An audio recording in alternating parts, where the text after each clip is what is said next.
for blood sugar control. It's a Thursday, so we welcome Dr. Wendy Christien, health coach and wellness practitioner at Integrated Health Solutions. Dr. Wendy, good morning. Great having you with us.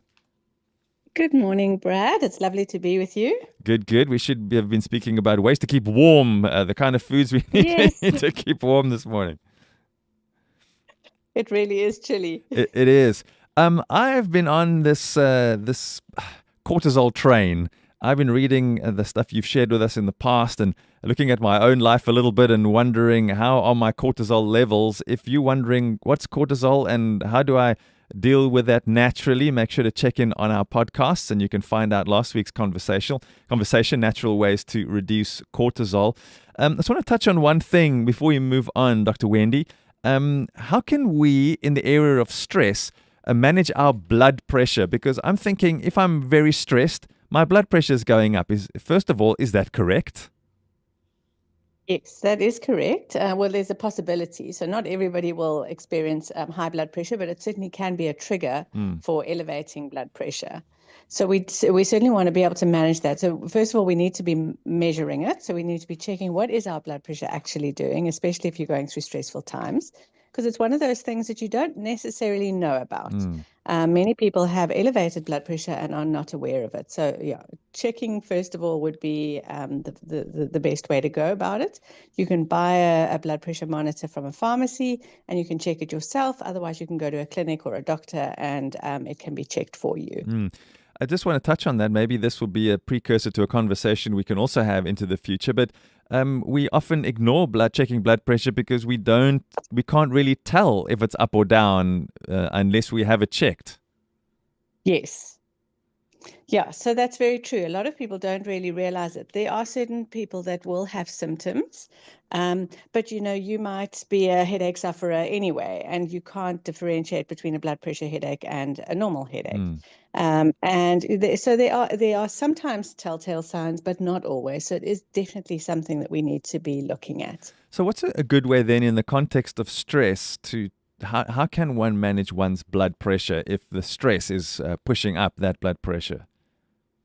So exercise is one of the most important things that we can do, but the type of exercise is important. So we don't want to be doing exercises that are going to push our blood pressure up even higher. So we want to do slow, intentional movements.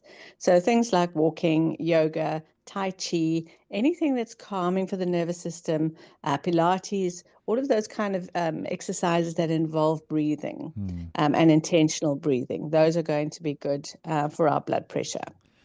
Are there ways, they say laughter is the best medicine. I mean, I don't know if that's contrived to say, but I mean, to find yourself in to look for the good, to have a positive outlook, to connect well socially, to having a good laugh. I mean, can those things seriously also help to reduce our blood pressure?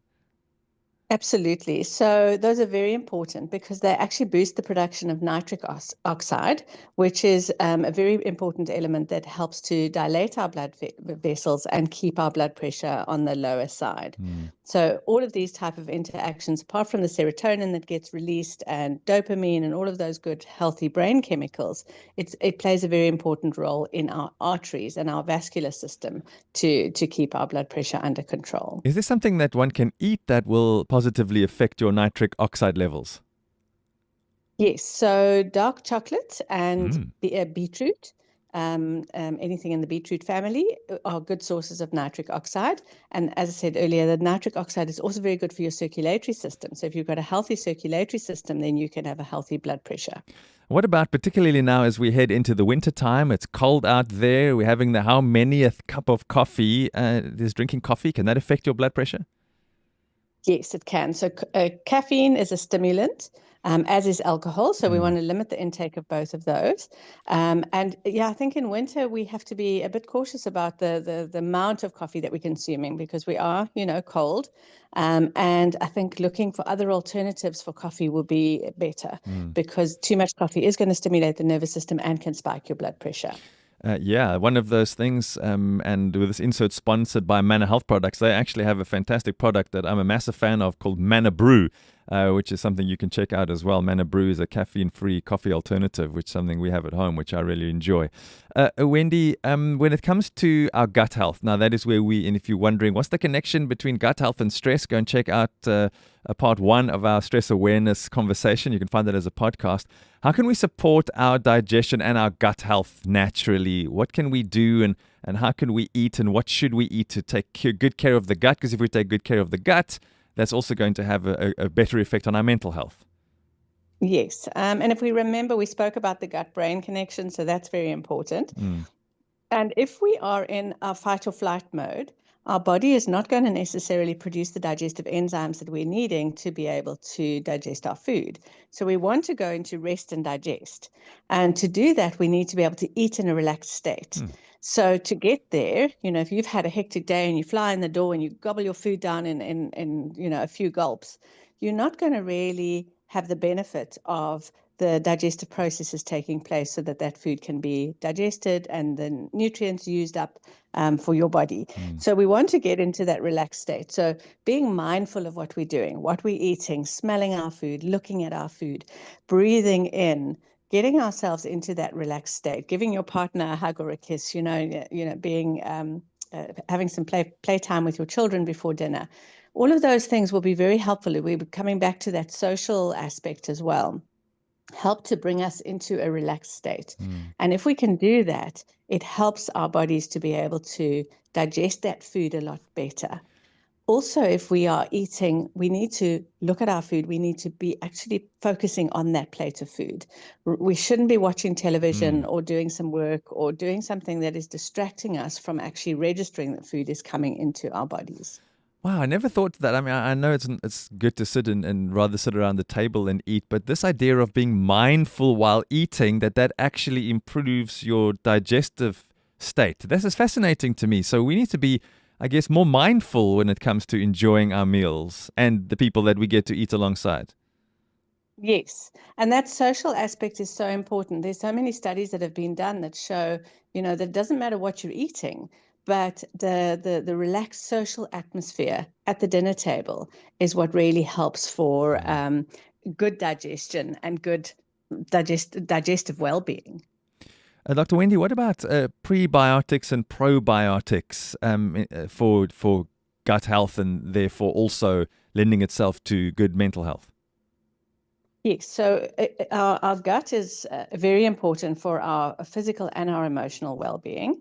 And so making sure that we are consuming enough of these probiotic and prebiotic-rich foods is important. So things like kefir and yogurt and kimchi and kombucha, we need to make sure that we're having enough fiber in our diets. If we're eating lots of processed foods, we're not getting enough fiber in the diet. Our brain chemicals are produced in the gut. So if we're not eating the right kinds of foods and we don't have a healthy environment, we're not going to have enough serotonin. We're not going to have enough of the other brain chemicals that help to keep us feeling well balanced and not stressed. What are some of the good natural foods that we can eat? I know one can take a probiotic supplement and a prebiotic supplement, but what can we get from the food we eat? Well, if you're eating fruits and vegetables and you're eating a variety of fermented foods and you're eating colorful foods, those are all going to give you the nutrients and the fiber that you're needing. If we think about processed foods, that doesn't have any fiber in. Too much protein is also quite deplete in fiber. Fats don't have any fiber in them. So the places we're going to get those fiber and good probiotics and prebiotics is from our vegetables and from fruits and from fermented foods. Just on fermented foods, I'm quite keen on trying to get into kombucha a little bit. I think it's the one thing that I would like to try, but whenever I read the ingredients, I'm always seeing tea there, and I'm one that I don't want caffeine in my system. So is there any way one can avoid caffeine in kombucha, particularly the bottles and tins that you can buy in the store? From the bottled varieties, I think they always use black tea. Yeah. But if you make it yourself at home, you can make it with rooibos tea. I've made it before with rooibos tea, and it ferments just as well. So you can use a caffeine-free alternative. I haven't tried it before with any of the other natural teas, but it does work well with rooibos tea. Yeah, there's a lot going on there. We're probably out of time. We always get into this groove, Dr. Wendy, where we're really tackling one area, but there's always more to talk about. We might have to take this into a record-breaking part 5.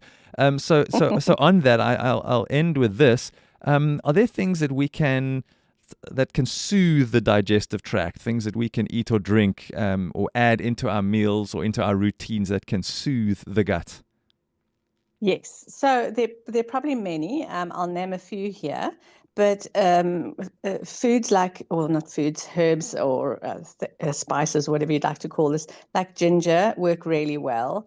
Herbs like chamomile, peppermint tea works really nicely as well. If you think about turmeric as well, turmeric is another one. So those are the kind of foods that will help to really relax the digestive system.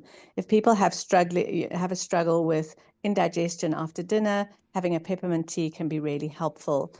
Ginger helps to increase the transit time of the food from the stomach to the duodenum in the small intestine. So having some ginger tea, if you're feeling like your food is still sitting in your stomach way after you have eaten, taking some ginger tea can also help to move it along so that it can go into the next process of digestion. Yeah, thanks, Dr. Wendy. I love that we can have an entire episode here talking about stress relief, and all we did was talk about digestion and gut health and eating in a relaxed state. And we're already going to be tackling stress and reducing stress. This idea of the brain and the nervous system and the gut combination, how it affects the other, fascinates me no end. I'm so grateful we can have these conversations, Dr. Wendy, and we can connect more next week and wrap up the series around boosting our mental health in this area of stress reduction. So thank you so much for your expertise and all of this practical help. And to our listeners, check out the podcast later on this morning and make sure to share it. To you, Dr. Wendy, have yourself a wonderful, wonderful Thursday, and thank you so much for being with us. Thanks, Brad. Have a great Thursday.